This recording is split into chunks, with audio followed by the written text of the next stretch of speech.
Hello friends, welcome to Pihu academy. आज हम पढ़ने जा रहे हैं कबीरदास की साखी का दोहा। स्टार्ट करते हैं। लंबा मार्ग दूरी घर, विकट पंथ बहुमार, कहो संतु क्यों पाइये, दुर्लभ हरि दीदार। आज हम इसमें संदर्भ, प्रसंग, व्याख्या और विशेषताएं पढ़ेंगे। अगर आपने मेरा चैनल सब्सक्राइब नहीं किया है तो उसको सब्सक्राइब कर लें। अब मैं सिखाती हूँ आपको संदर्भ।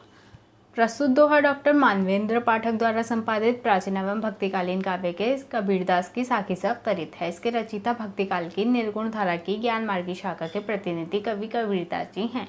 सबसे पहले आप बुक का नाम लिख देंगे प्राचीन एवं भक्तिकालीन काव्य, उसके रचयिता का नाम लिखेंगे डॉक्टर मानवेंद्र पाठक, कवि का नाम लिख देंगे कबीरदास और उसकी रचना का नाम लिख देंगे साखी। इस तरीके से संदर्भ तैयार हो गया आपका। प्रसंग देख लेते हैं। प्रसंग में आप इस दोहे की मेन लाइन्स लिख देंगे। इस दोहे में कबीरदास जी ने प्रश्न करते हुए कहा है कि हे संतो, हम जीवों से मतलब है इनका मनुष्य को हरि का दुर्लभ दीदार कैसे मिल पाएगा। इन्होंने एक प्रश्न की तरह इस दोहे में पूछा है। व्याख्या देख लेते हैं। लंबा मार्ग दूरी घर, विकट पंथ बहुमार। इसमें कबीरदास जी कहते हैं रास्ता लंबा है और वह घर दूर है जहां हमें पहुंचना है। केवल लंबा ही नहीं, ऊबड़ खाबड़ भी है। ऊबड़ खाबड़ से मतलब है इनका बेकार है, अर्थात भक्ति मार्ग कोई आसान कार्य नहीं है। इनका मतलब क्या था? अपने और ईश्वर के बीच के रास्ते को इन्होंने क्या बताया? भक्ति मार्ग बताया है, भक्ति का रास्ता बताया है, जहाँ जाना आसान नहीं है। जीव से अर्थ है यहाँ पे मनुष्य का उद्देश्य होता है ईश्वर को प्राप्त कर जाना, लेकिन ईश्वर प्राप्ति का यह मार्ग अत्यंत दूर है और अनेक प्रकार की मुसीबतों से घिरा हुआ है। मार्ग तो दूर है ही, रास्ते में काम, क्रोध, लोभ, मद, मोह, माया रूपी अनेकों लुटेरे हैं जो घात लगाकर बैठे हैं। कहो संतु क्यों पाए ये दुर्लभ हरि दीदार। इन लाइनों में कबीरदास जी कहते हैं, हे संत भाइयों, बताओ तो कि हरि का वह दुर्लभ दीदार हम तब कैसे मिल पाएगा।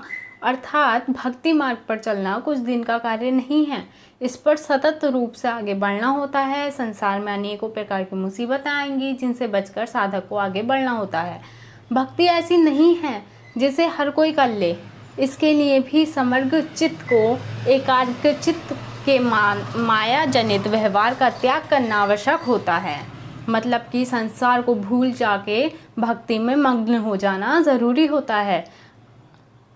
कबीरदास जी कहते हैं, अब तुम ही बताओ संत भाइयों, ऐसे में हमें हरि का दीदार अर्थात दर्शन कैसे हो पाएगा। विशेषताएं देख लेते हैं। विशेषताएं इसमें मैं आपको बता देती हूँ कि विशेषताओं में सबसे पहले काव्य सौंदर्य लिखेंगे, उसके बाद भाव सौंदर्य लिखेंगे। काव्य सौंदर्य में क्या होता है? रस, छंद, अलंकार, गुण, भाषा, शैली, शब्द शक्ति, ये सब आपको पता होगा मेरी अगर आपने पहले की वीडियोस देख रखी होंगी तो। और जो ये फर्स्ट टाइम देख रहे हैं उन्हें मैं बता रही हूँ, आप ध्यान से सुने। इस दोहे में रस बताया गया है शांत, छंद दोहा, अलंकार उपमा अनुप्रास रूपक, गुण प्रसाद, भाषा सदुकड़ी। इनकी भाषा को पंचमेल खिचड़ी के नाम से भी जाना जाता था क्योंकि ये 5 भाषाओं से मिलकर बनी थी। शैली भावात्मक, शब्द शक्ति, लक्षणा। भाव सौंदर्य देख लेते हैं। भाव सौंदर्य में मैं आपको पहले भी बता चुकी हूँ कि व्याख्या की कुछ लाइंस पॉइंट बाय पॉइंट करके हम लिख देते हैं। कबीरदास जी ने कहा है कि भक्ति मार्ग पर चलना अत्यंत कठिन है। उन्होंने यही बताया है कि भक्ति में मगन हो जाना बहुत ज़्यादा कठिन है ईश्वर के पास जाने के लिए। कबीरदास जी ने जीव और हरि के बीच के मार्ग को माया जाल कहकर पुकारा है। माया जाल उन्होंने एक तरीके से संसार को कहा है, दुनिया को कहा है, जो भक्ति करते हुए डिस्टर्ब करती है, अपने जाल में फंसाती है। कबीरदास जी ने हरि के दुर्लभ दीदार को पाना अत्यंत कठिन बताया है।